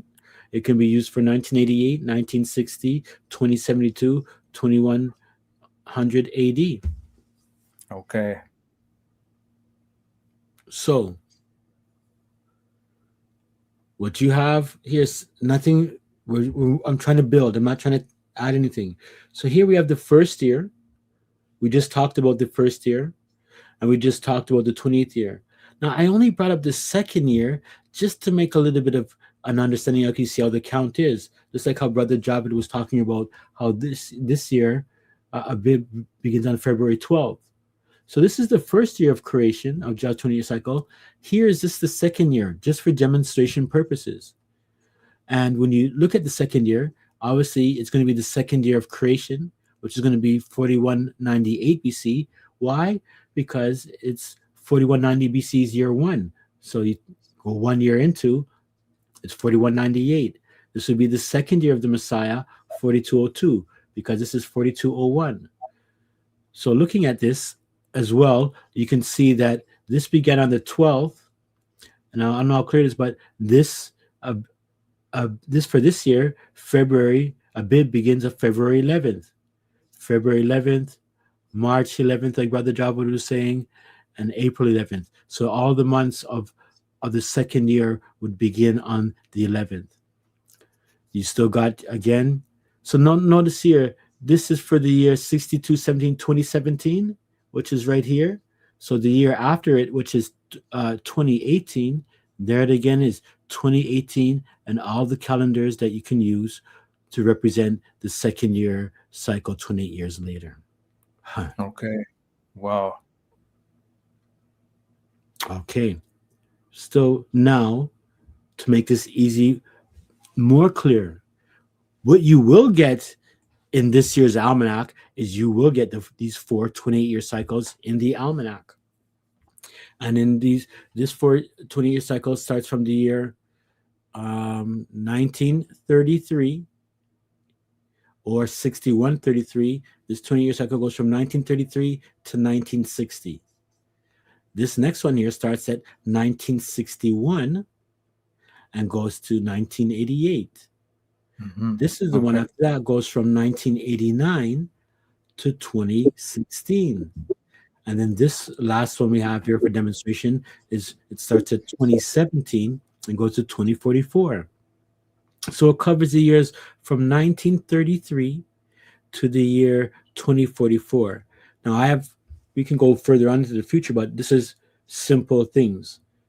So you can see here on every year, it has year 6161 is going to 1961. All right. So now let's take a look, see what just happened here. This is calendar 1 that we just looked at before. Remember calendar 1 right here? Mm-hmm. This is calendar 1. We're taking these numbers that are in calendar 1, these, right? These are the numbers right here. And now you're getting these numbers where they are. So right here it says 6133 or 1933. So we can see calendar 1, 1933. 28 years later, it's going to be calendar 1 again.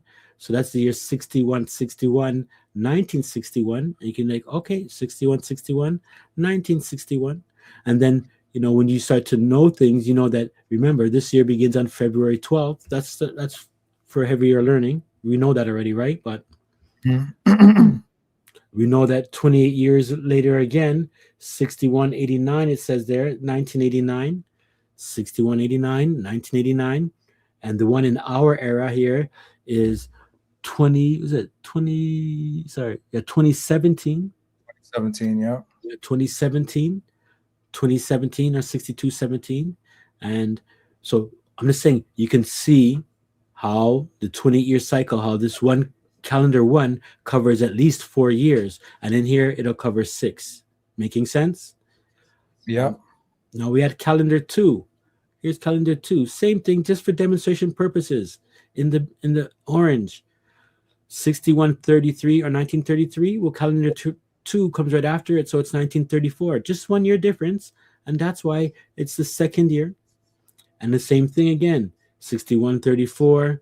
You get the idea. 28 years later. So calendar 1 could be used 28 years later as calendar 1. Calendar 2 could be used 28 years as calendar 2. And you can do the same thing all the way through. Now, if we wanted to finish it off with calendar 28, again, calendar 28, we can see that it says there 6160 or 1960. 6160, 1960. So that's one calendar year you can use it for. 28 years later, it's going to be 6188 or 1988. right? 6188, 1988, black, color coded with the black. Same thing, 6216, 2016, 6216, 2016, 6244, 2044. And then if you want to go into the future, even a couple more times. So lets you know that when you get the 28-year cycle, and I'm glad you're sticking with this. If you're sticking with this is excellent. Again, I don't want to waste your time, but the explanation is going to help. So when you get the 28-year calendar, you're going to have 28 pages, and they're going to be covering from calendar 1 to 28, and they're going to have at the top this and that, so you will always be able to use that 28-year cycle calendar, and you won't have to look at anything else, as long as you know when the festival dates are. If you know the 15th is the beginning of Passover to the 21st, it'll always be like that. So again, a reminder, as one last thing, just remember the Gregorian calendar dates change. The first day of Abib is February 12th, but a year later it's February 11th, and then 28 years later it's January the 31st. So again, just remembering that the Gregorian dates change, but Jazz Almanac stays the same, but there's nothing you can do. So this explanation, although it might seem whatever, it cannot be gainsaid, because the numbers work out. When the Gregorian calendar came in, with the Julian calendar came in, when the Gregorian calendar came in, we have it mapped out. Everything is, because you're able to tableize it, and it's exactly right with the seasons. Yeah, man, excellent work. And you can see that the Gregorian calendar has to work within Jah's 28-year cycle. And this is why we can never get lost in time. And we can track all the dates and days of the year using Jah's calendar, and not even get lost following the Gregorian calendar, despite their days shifting throughout the year. But they shift within Jah's 28-year cycle. So we know exactly when their days shift. And so Jah's dates are static and clean and don't move. And this is why Abib 1 will fall on a different Gregorian date throughout this 28-year cycle. But every day and date is tracked, and we can never get lost using this pattern. That's right, brother. Well said. So, I've already showed this about year 1 of creation equaling 4199 BC with the top left of the box, right? The top left, showing you the Messiah's. This is all it's about. The Messiah's first year is 100. You know what, brother? Go ahead. Might as well read it, man. I didn't put there for nothing. All right. Since creation began with the first year of the 28-year cycle, each calendar also displays the first 28 years of creation from year 1 of creation, which equals 4199 BC, to the year 28 of creation, which equals 4172 BC. Along with that, the first 28 years of the Messiah are also displayed for study. The Messiah was also born in the first year of the 151st 28-year cycle, in the year 4201 from creation, which is equivalent to 1 AD. This was also the first year of the 7th 700-year cycle. From the Messiah's birth in the year 4201 from creation, which is equivalent to 1 AD, to the year 4228, which is equivalent to 28 AD. This information is located at the top left of every calendar page. That's right. So, as Brother Javid was talking, this is the first beginning of creation, 4199 BC. This is a 28-year cycle. So that means this is, if you look, Jah's 28-year cycle from creation, year 1 to 28. So year 1, according to 4199, year 2, 4198, and as you go all the way through, year 28 is equivalent to 6172. That's what's displayed in this top right, top left corner. You understand? This 28-year cycle, because the first year of creation is year 1, well, the first year of creation is year 1 too, and it's equivalent to all of these calendars as well. So it doesn't matter where we go in time, again, as Brother Javed kind of emphasized, and I want to emphasize, it's the same way. And remember, we said that February, the first year of Jazz Almanac, February 12th is the first day. So here's Abib, the first month for the first year of creation, 4199 BC. It's calendar 1 of 28.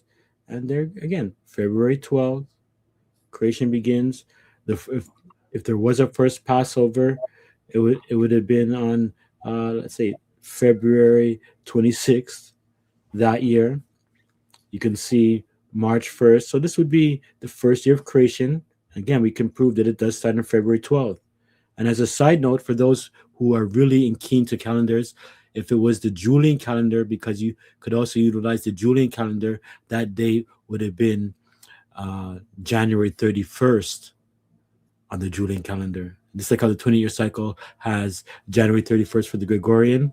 Well, if you were to utilize it, January 31st would also be the first day of the 28-year cycle, the first day of the 20-year cycle. Yeah, it's just deep stuff. Okay. On the Julian calendar. On the Julian calendar, but we don't have to, utilize that. So again, this is just a demonstration. The first year of creation is the 28 years. And so if we were to go to the first year of the next 28-year cycle, it says 29. Well, 29 would be here, right? 29, 28, 29, 30, 31, 30, because you're just going to be counting. So again, all you need, if you go here, you have the 28-year cycle. It doesn't matter where you go. And this is how we can know that nothing can slip or be taken for granted. Now, as we almost close down, but this is important for the Messiah part. Here we have, it says 0 BC is year 4200, the year 4201 equals 1 AD. So I'm kind of going over things again. So when it says John the Baptist, he was conceived in 4199, which is 1 BC. John was born in 4200 BC, which was the same year the Messiah was conceived. Because again, we're showing that the Messiah was born in 42:1, which is 1 AD. This here where John is born, the arrow says the end of the 700-year cycle and the 150th 20-year cycle and the 60th 70-year cycle. So that's the end of that. So it's the end of the 700-year cycle, at the end of the 150th 28-year cycle, and the end of the 60th 70-year cycle, then this is the beginning now, 4201. So that's going to be the start of the 7th 700-year cycle, and the 151st 28-year cycle, and the 61st 70-year cycle. So you're just getting a change from cycles going from one to the other, utilizing the year 4200. Now, the Messiah was conceived in the year 4200, and it's no coincidence that in the genealogy, the Messiah is also number 42. It's another story, because 6 times 4 is 42, and 6 times 700 is also the year 4200 as well. So I'm demonstrating this so you can see this time. Now, this, again, this is the 7,000-year cycle that you also get, like I told you, with the almanac. You can see 42:1 AD is putting up here just to show you that, again, this is a chart demonstrating over here. So this is the 7th 700-year cycle begins. Messiah is born in year 4201 equals 1 AD, which is right here. It's the first year of this 28-year cycle. You see this one? Yeah. Right? So that's equivalent to year 4201, 1 AD, 1 AD right here. It's the beginning of the 151st 28-year cycle, right? It's the beginning of the 7th 700-year cycle. As we know, we can see when the Messiah was 12 years old, you'd go to calendar 12 and be able to see that calendar year. With this year, you get to see exactly when the Messiah was born, which was April 22nd, I think it is, when the Messiah was born, according to Jazz Almanac, utilizing the Gregorian calendar. And then when it gets to the end of the 28-year cycle, it starts again. So this calendar would be calendar 1. So the Messiah died, as you can see here, in the year 34 AD, in his 33rd year, going into 34. And if you count a 28-year cycle, 1, 2, 3, 4, 5, 6. So you'd go to calendar 6, and you'd have that calendar year for when the Messiah died, with Jazz Almanac and the Gregorian dates as well. Okay. So this is, you can see a lot of information here, a part of the 7,000 year cycle. And I mean that you're getting a great thing. It's fantastic. So let's put it all together again for the Messiah. He was born year 4201. That's the first year of the 28-year cycle. Here's the 20-year cycle. Was this 1 AD? Oh, yes. From 1 AD to 28 AD. So the year 4201, remember, equals 1 AD. This is the Mm-hmm. year that the Messiah was born in this year, which is equivalent to first year here. Again, we would count through. And remember, we're talking about when the Messiah was 34 years old. Well, you count from here to 28, and then you go from here, go 1, 2, 3, 4, 5, 6, and you go 1, 2, 3, 4, 5, 6, and that would be the calendar year for when the Messiah had died as well, because it's going to be the same, it's number 6. It's a part of that 28-year cycle. And so again, this is why this first year and all of these add up. Why it says the first year of the Messiah's birth, 4201, the first year. So I know it's a lot to talk about, but this explanation had to be done. Had to be done. I think we're done here. Yeah, well, basically, when we say we're done in the sense here that this is why the following last charts, I'm going to go scroll through them again with the 28-year cycle. Pay attention to, remember, the dates of when each month begins. So Mm-hmm. remember, Abib, the first year of 28-year cycle always begins on February 12th. And then it goes down 11, 10, 9. And that happens to be a leap year. So it skips 2 days to 7. So that's what you see here. So this is all the first days of the week, or when the scripture year begins, from year 6217 down to the bottom here, 6244. And with this information now, it lets us know when we could tell you when all the first days of Passovers and unleavened bread occur, because they occur on the first day of the week forever. And that means Abib 15, which is the first day of the week, a Sunday, beginning at Saturday night that year. Passover begins February 26th. The next year begins February 25th. The same kind of concept here. This year, what year are we in now? We're in the year 2026, 2025. Passover began February 23rd, right? In the next 2026, oh, that's supposed to be a 22. I'm going to fix that. It's supposed to be a 22 right there. That'll be the February the 22nd. And then it goes to 21st and it skips through. Same through going from 1, to 14 here. That's the first day Passover. And this is the first day Passover what I want you to see is, this is the first day of Passover for 14 years. This is the 7th day of Passover for 14 years. So these dates are a week apart. February 26th, March 4th, 7 days apart. So this is the first 14 years. The only reason why I had to split it up, because I wanted to make the numbers clear, because if I try to squeeze too much on one page, the numbers are too small. So this is half of a 28-year cycle. Okay. And then this is the first day Passover for the other half, from calendar 15 to calendar 28. And the 7th day of Passover from calendar 15 to 28. So this is covering the 1 week of Passover. When we go to the wave sheaf offering, this is covering that as well. These charts are not in Jah's Almanack, by the way. And that's why I don't kind of feel bad that I can correct that last mistake that had 23rd and 22nd. These ones are still not in there, but this is helping you when you get the bonus to be able to see how these things work. Okay. So these charts won't be in the Almanac, but maybe future. So again, the wave sheaf barley, that's going to be on Abib 22nd. Always is on Abib 22nd. It's after Abib 21st. Notice it's March. It says March 5th. Let's go back here, right? When we're talking about, was that the first March 5th, February 23rd, March 1st? Oh, I'm getting confused. Never mind. As we're going through from 1 to 14, this is also the day of Pentecost. So this is from the day of the sheaf to the day of Pentecost is 50 days. So the day of Pentecost, first fruits, which is the Messiah's birthday on Sivan 12, on the first calendar year, April 23rd. So we know that Messiah was born in the first year of the 28-year cycle, and his birthday is on Sivan 12th, which is the Feast of First Fruits, because he's our first fruit. Well, that means in the year he was born, it would have been equivalent to April 23rd, which of course is right smack in the heart of lambing season.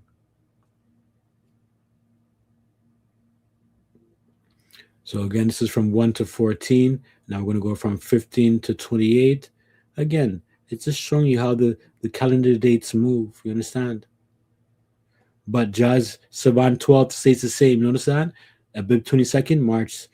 All the numbers in red might change, but Jazz numbers never change. And the day of the week that it falls on never changes either. This is the way they're able to trick with their moving calendar. Again, Abib 15, first day of the week, February 23rd, 22nd, it's still Abib 15. Abib 21st, the 7th day Passover, you see in the red it changes, but it's still the 7th day on the Sabbath.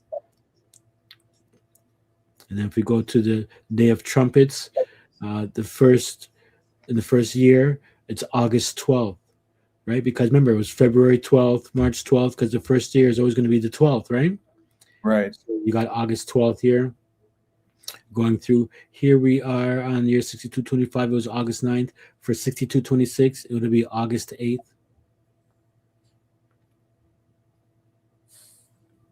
The Day of Atonement, 10 days later, Ethanim 10. But you see the dates, because the Gregorian calendar changes, it moves. But it's still going to always be on the second day of the week, and it's going to be Ethanim 10 on Jah's Almanac, the same way that the 7th month always starts on the first day of the 7th month always starts on the 7th day of the week, which is the Sabbath, and it's the only month, which is Ethanim 1. Here's the second half of the calendar.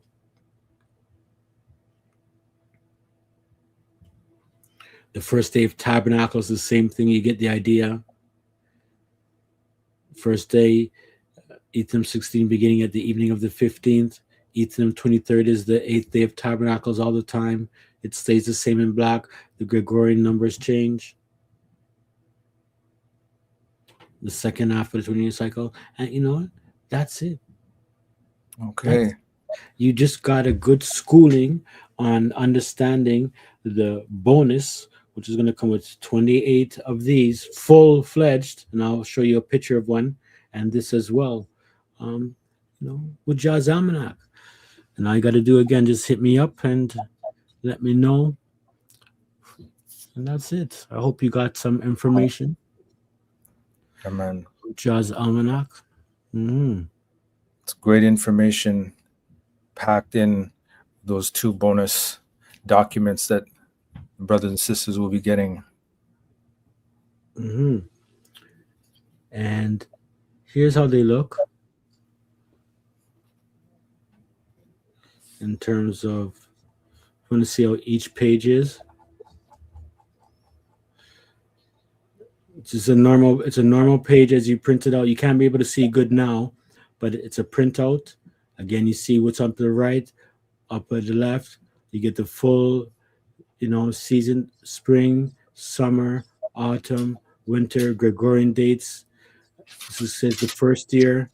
You got the second year, third year, and we go all the way through all the years. As we go all the way through, we get to calendar 28, as you see here. And, you know how it looks. Calendar 28 up top. That's it right here. So that's the 20-year cycle. And last but not least, again, looking at each page in a certain sense, 7,000-year cycle, very colorful, fantastic tool. I can't have it out for too long, I won't lie, because it's a part of the book, but I do want to be able to, give that value to those who kind of jump in and grab things soon. This goes all the way through to the end of the 7,000-year cycle as well.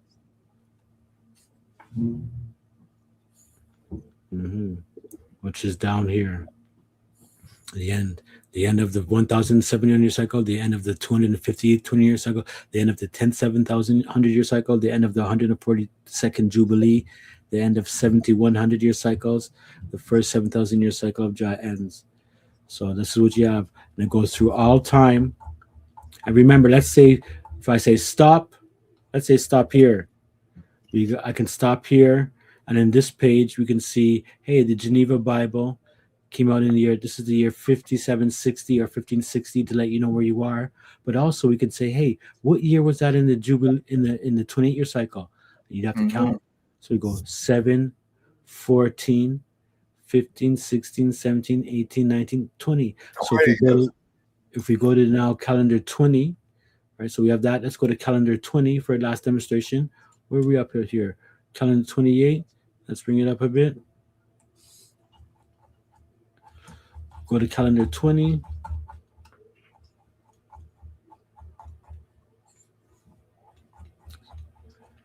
Keep going. 22nd, 21. So calendar 20.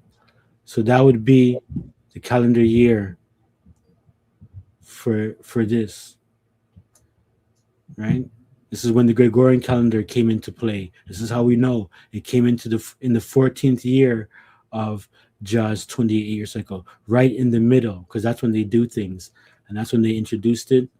And you go to calendar 14. So you got all kind of different information, whether it's slavery. I say there's a lot. This chart here is great, but every page is, especially when you get into the end times. Again, this is Jah's perfect 7,000-year almanac from year 1 to 7,000 or 4199 BC. Yeah, man. Whew. Wow. Praise John Jehoshua. Praise Jah. Wow. Well, that's it. Thanks for sticking in tonight, family. Always. I'm glad you stuck in, and just there it is. Definitely, I'm gonna have to make a short commercial, like